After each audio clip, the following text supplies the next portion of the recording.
1,00,000 మంది శివభక్తులతో కలిసి మహారుద్రాక్ష పూజలో పాల్గొనండి. వెంటనే కాల్ చేసి మీ పేరును నమోదు చేసుకోండి. నమస్తే, welcome back to Suman TV. Present మనతో పాటు ఉన్నారు అనలిస్ట్ మందర కృష్ణారెడ్డి గారు. నమస్తే సార్. నమస్తే అమ్మా. సార్, వేర్వేరు సంఘటనలు, కానీ ముగ్గురు విదేశాలకు వెళ్ళి ఇక్కడ ఎంతో కష్టపడి పంపించి తల్లిదండ్రులు చదువుకోవడానికి కానీ అక్కడ సెటిల్ అవ్వాలని వెళ్ళినటువంటి ముగ్గురు యువకులు అంటే వేర్వేరు ప్రమాదాలలో చనిపోయినటువంటి సంఘటనలు మనం చూస్తున్నాము. అంటే ఎన్నో ఆశలతో వెళ్తారు, మంచిగా స్టేబుల్ అవ్వాలి, సెటిల్ అవ్వాలి. పేరెంట్స్ ఎంత కష్టపడి పంపించారో అక్కడ తీసుకున్నటువంటి అప్పులు కానీ ఐఎంఐస్ లోన్స్ కానీ ఇవన్నీ తీర్చాలని అనుకుంటారు. కానీ అనుకోని సంఘటనలో ఒక అబ్బాయి పైలట్ ప్రమాదంలో, ఒక అతను హోటల్ మేనేజ్మెంట్ చేస్తూ పడిపోవడము, ఇంకొక అబ్బాయి ఏమో డ్యూటీ చేసుకుని తిరిగి వస్తుంటే వరదలో చిక్కుకుని. ఒకసారి మాట్లాడుకుంటే సార్, అంటే ప్రమాదాలు జరుగుతున్నా కూడా చాలా మంది ఏంటంటే ఇక్కడ మనకి అవకాశాలు ఉన్నా కూడా ఎక్కడికో వెళ్ళి మనం కష్టపడి అక్కడ చదువుకొని ఉద్యోగం చేయాలి, మంచి లగ్జరీ లైఫ్ ఉండాలని అనుకుంటా ఉంటారు. కొన్ని సంఘటనల ప్రమాదాలు జరిగినప్పుడు మరి ఈరోజు తల్లిదండ్రుల రోదన మామూలుగా లేదు. ఒకసారి మాట్లాడుకుంటే ఇవాళ ఇతర దేశాలకు వెళ్ళి విద్య నేర్చుకోవడం కానీ, ఒక ట్రైనింగ్ చేసి రావడం కానీ, అక్కడ కొంతకాలం ఇంటర్న్షిప్ లాంటివి చేయడం కానీ, ఇలాంటివి ఎక్కువ ప్రాముఖ్యత ఇస్తున్నారు. కారణం ఏంటంటే ఫారిన్ రిటర్న్ అనే ఒక పదం ఉద్యోగాలు దొరకడంలో ఉపయోగపడుతుందని, ప్రమోషన్స్ దొరకడంలో ఉపయోగపడుతుందని, లేక బ్యాంకు లోన్స్ లాంటి వాటిలో అప్లై చేసుకొని తన కాళ్ళ మీద తను నిలబడడానికి ఏదైనా స్టార్టప్ కంపెనీలు ఓపెన్ చేసినా కూడా అది ఒక ఎక్స్ట్రా క్వాలిఫికేషన్ కింద ఉపయోగపడుతుంది అనే ఉద్దేశంలో చాలామంది ఉన్నారు. దీనివల్ల ఏమవుతుందంటే అప్పో చేసి తల్లిదండ్రులు ఒప్పించి, అంటే విదేశాలు చూడాలన్నటువంటి ఒక కాంక్ష దాంట్లో తీరిపోతుంది. కొంతకాలం ఆ జీవితం ఎట్లా కూడా ఉంటుందో గడిపి వచ్చేసినట్టయితే దాని మీద ఉండే మోజు తీరిపోతుంది అనే ఉద్దేశం కావచ్చు. ఒకవేళ అక్కడే మంచి ఆపర్చునిటీస్ ఏమైనా దొరికితే అక్కడే సెటిల్ అయిపోవాలనే ఉద్దేశం కావచ్చు.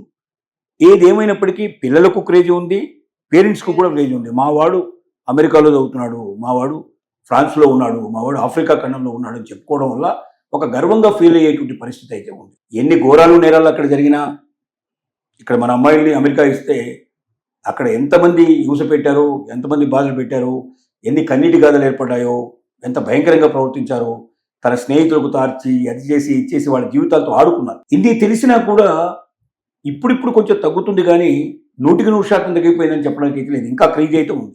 విదేశీ సంబంధాలంటే పడిచచ్చేటువంటి పరిస్థితి ఇంకా కొంతమందిలో ఉన్నది. ఇందులో ఏం జరుగుతుందంటే విదేశాలకు వెళ్ళిన వాళ్ళు ఇక్కడ మన పక్కన ఉంటేనేమో ప్రమాదం వచ్చినా, ప్రాబ్లం వచ్చినా, లేకపోతే అతను తోడుగా ఎవరైనా మనం ఉండడానికైనా అవకాశం ఉండి కంటికి రెప్పలా కాపాడుకునే అవకాశాలు ఉంటాయి. అదే మనకు సంబంధం లేని ఏదో ఒక దేశానికి వెళ్ళి ఒంటరిగా అక్కడ జీవించుకుంటూ అక్కడ ఉండేటువంటి ఆహార పదార్థాలు మనకు తగినటువంటి ఉండవు, మనం అక్కడ మళ్ళీ మనం ఇక్కడి నుంచి అన్ని తీసుకెళ్ళడానికి అవకాశాలు ఉండవు. రకరకాల భోజనం దగ్గర నుంచి మొదలు పెడితే ప్రతి విషయంలో కూడా డెఫినెట్గా కాంప్రమైజ్ కావాల్సిన పరిస్థితులు ఉంటాయి. ఇలాంటి స్థితిలో ముగ్గురు యువకులు మరణం అనేది తెలుగువాళ్ళు చాలా బాధాకరమైన విషయంగా కనబడుతుంది. నెంబర్ 1 మనం తీసుకుంటే అతను పైలట్గా శిక్షణకు వెళ్ళాడు. సుమంత్ అనే వ్యక్తి హన్మకొండకు సంబంధించిన వ్యక్తి. అతను ఆఫ్రికా ఖండం లోపల పైలట్ ట్రైనింగ్ కోసం వెళ్ళాడు. ట్రైనింగ్ పూర్తి చేసుకొని వచ్చేటువంటి ఆలోచనలో ఉన్న సందర్భంగా ఇంకా 2 నెలల్లో పూర్తయిపోయి వెనక్కి వచ్చేసేసి ఇండియా లోపల సెటిల్ అవ్వడం, లేకపోతే ఏదైనా ఒక పైలట్గా తన జీవితం ప్రారంభించడం. పైలట్ మంచి హై రేంజ్లో ఉండే శాలరీస్ ఉంటాయి, లక్షల మీద శాలరీస్ ఉండే అవకాశాలు ఉంటాయి. సమాజం లోపల కూడా మంచి అమ్మాయి దొరికే అవకాశం ఉంటుంది. ఇవన్నీ ఆశలన్నీ కూడా నెరవేరడానికి దగ్గరగా వచ్చింది. 2 మాసాల్లో నేను ఇంటికి వెళ్ళిపోతానన్న ఆలోచనలో ఉన్న సందర్భంలో సడన్గా అదే ట్రైనింగ్లోనే అతను ప్రాణాలు కోల్పోవడం జరిగింది. రెండో వ్యక్తి స్పెయిన్ లోపల హోటల్ మేనేజ్మెంట్ కోర్స్ చేస్తున్నాడు. అతను కూడా అక్కడ బిల్డింగ్ మీదకి వెళ్ళి కోర్సు పూర్తయిపోయే సందర్భంలోనే బిల్డింగ్ మీదకి వెళ్ళి అక్కడ నుంచి అతను కింద పడటం జరిగింది. అతను మరణించడం జరిగింది. అనుమానాస్పదంలో మరణించాడు. ఇక అనుమానాస్పదమైన అంత ఈజీగా అదన్నీ ఇక్కడ ఉన్నంత ఇక్కడైతే మనం ఏదో ఇన్ఫ్లుయెన్స్ ఉపయోగించో ఏదో పోలీస్ డిపార్ట్మెంట్ పట్టుకునో అది ఏం జరిగిందో మనం తెలుసుకునే అవకాశం ఉంటుంది. అసలు అక్కడ తెలుగు అసోసియేషన్ ఎవరన్నా అక్కడ ఉన్న ఇన్ఫ్లుయెన్స్ ఎవరైనా ఉపయోగించి కొంత ప్రయత్నం చేయడం తప్ప అక్కడ గవర్నమెంట్ ఏం చెప్తే అదే కరెక్ట్. గవర్నమెంట్ వాళ్ళకి అనుగుణంగా వాళ్ళ పౌరులకు సంబంధించిన బిల్డింగ్ అనుకోండి, మళ్ళీ అనవసరంగా వెళ్ళిన ప్రాబ్లం ఎందుకు తీసుకురావాలనుకుంటే కేసు అక్కడితో క్లోజ్ చేసేస్తారు. ఖచ్చితంగా 100% అది నిజాయితీగా నీతిగా జరుగుతుంది, మనకు న్యాయం జరుగుతుంది ఖచ్చితంగా నమ్మగలిగే పరిస్థితి అయితే కావు. ఏదేమైనప్పటికీ అతను హోటల్ మేనేజ్మెంట్ సంబంధించిన వ్యక్తి మరణించడం జరిగింది. మూడో వ్యక్తి ఆంధ్రకు సంబంధించిన వ్యక్తి, సాఫ్ట్వేర్ ఎంప్లాయ్. అతను అమెరికా లోపల సాఫ్ట్వేర్ ఎంప్లాయీగా పనిచేస్తూ ఉన్నాడు. చాలా కాలం క్రితం వెళ్ళాడు అతను అక్కడ. కానీ అనుకున్న వరదలు విపరీతంగా ఇప్పుడు ఎల్నినో వల్ల ఏం జరిగిందంటే ఒకవైపున కొన్ని దేశాల్లోనేమో విపరీతమైనటువంటి వర్షాలు పడటం, తర్వాత కారు చిచ్చు రగిలిపోయి అడవులు తగలబట్టడం, ఇలాంటి భయానకమైన పరిస్థితులు ఏర్పడుతున్నాయి. యూరోప్లో తీసుకుంటే మీరు ఇవాళ ఇంతకాలం ఎప్పుడు లేనట్టుగా 45 నుంచి 50 డిగ్రీల మధ్య లోపల అక్కడ వేడి ఉంది. అసలు అక్కడ 0 degrees ఉంటాయి. చాలా టైం దాదాపు 3 months 4 months వింటర్ సీజన్లో అంతా కూడా -degree టెంపరేచర్స్ ఉంటాయి. ఇక్కడ -degree అలవాటైపోయి ఎప్పుడు ఉన్ని దుస్తుల్లో ఉండేటువంటి వాళ్ళు ఇవాళ 40-45 డిగ్రీల సెంటిగ్రేడ్ అంటే మనకంటే 50 degrees వచ్చినా మనం అలవాటు పడిపోయినాం కాబట్టి మనకేం ఇబ్బంది ఉండదు. కానీ వాళ్ళు మాడిపోతున్నారు, మసైపోతున్నారు ఒక రకంగా చెప్పాలంటే. అంటే ఇవన్నీ కూడా వాతావరణం ప్రతికూలంగా ఉండేటువంటి పరిస్థితుల్లోంచి ఏర్పడినటువంటి సిచ్యువేషన్స్. కాబట్టి అక్కడ అనుకోకుండా వరదలు విపరీతంగా రావడం, ఆ వరదలు కొట్టుకుపోవడం జరిగింది. 3 చూస్తుండగానే తెలుగు యువకులు మరణించడం జరిగింది. దీనివల్ల అయినా ఇప్పుడు ఏంటంటే భారతదేశంలో అవకాశాలు బాగా పెరిగాయి. ఒకప్పుడున్న పరిస్థితి వాళ్ళు లేదు. శక్తియుక్తులు ఉండి నేర్చుకోదలుచుకుంటే ఇక్కడ ట్రైనింగ్స్ ఉన్నాయి, ఇక్కడ మేనేజ్మెంట్ కోర్సులు ఉన్నాయి, ప్రతి ఒక్కటి ఇక్కడ దొరుకుతున్నాయి.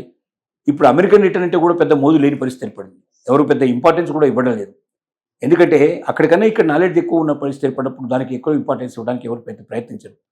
కాబట్టి తల్లిదండ్రులు 1-10 సార్లు ఆలోచించి ఖచ్చితంగా ఈ దేశంలో కోర్సు లేదు, అది అక్కడైతేనే దొరుకుతుంది అనుకున్నప్పుడు మాత్రమే, లేక అది చేయకపోతే ఇంకొక మార్గం లేదు అన్నప్పుడు మాత్రమే, అంత ఎఫోర్డబిలిటీ మీ దగ్గర క్యాపబిలిటీ ఉన్నప్పుడు మాత్రమే వాటి గురించి ఆలోచించండి తప్ప అప్పులు చేసి బాధలు పడి ప్రదేశాలకు పంపించేసి అక్కడ పిల్లలు ఆరోగ్యం ఎట్లా ఉందో తెలియక, తిన్నారో లేదో తెలియక వాళ్ళు ప్రతిరోజు బాధలు పడుతుంటే ఆ బాధలు తెలిసి భరించలేని పరిస్థితుల్లో ఇటు తల్లిదండ్రులు వెళ్ళలేని స్థితి, ఇక్కడ ఉండలేని స్థితి, ఇలాంటి ఒక రకమైనటువంటి ఒక వ్యధపూరితమైనటువంటి జీవితాలు గడుపుతున్నారు. వీటికి స్వస్తి పలకండి. శక్తియుక్తులున్న ప్రతి ఒక్క వ్యక్తికి ఇండియాలో ఇవాళ ఉద్యోగాలు దొరకడం ఖచ్చితంగా జరుగుతుంది. లేదంటే స్టార్టప్ కంపెనీ ఏది పెట్టుకున్నా ఆ స్టార్టప్ కంపెనీకి ఇవాళ మీకు రియల్ టైం గవర్నెన్స్ అని ఆంధ్రప్రదేశ్ లోపల స్టార్ట్ చేశారు. అబ్దుల్ కలాం సంబంధించినటువంటి టాటా ఇన్నోవేషన్ సంబంధించి పెట్టారు. ఈ టాటా ఇన్నోవేషన్లో ఎవరైనా సరే మీ దగ్గర ఐడియా ఉంటే మీరు ఐడియా ఇవ్వండి, మీకు ఎంత డబ్బు కావాలన్నా గవర్నమెంట్ ఇస్తుంది. మీ ప్రాజెక్టును మొత్తం పూర్తి చేసే బాధ్యత గవర్నమెంట్ తీసుకుంటుంది.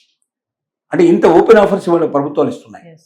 కాబట్టి శక్తియుక్తులు ఉంటే ప్రదర్శించండి, బయటికి తీసుకురండి. మీరు గొప్పవాళ్ళు కానీ మీతో పాటు కొన్ని 100 మందికి 1000 మందికి ఉద్యోగాలు ఇప్పించే ప్రయత్నం చేయండి తప్ప విదేశ మోదులో వెళ్ళిపోయి ప్రాణాలు అర్పించే పరిస్థితి మాత్రం రాకూడదని మనం ఆలోచిస్తున్నాం. Thank you.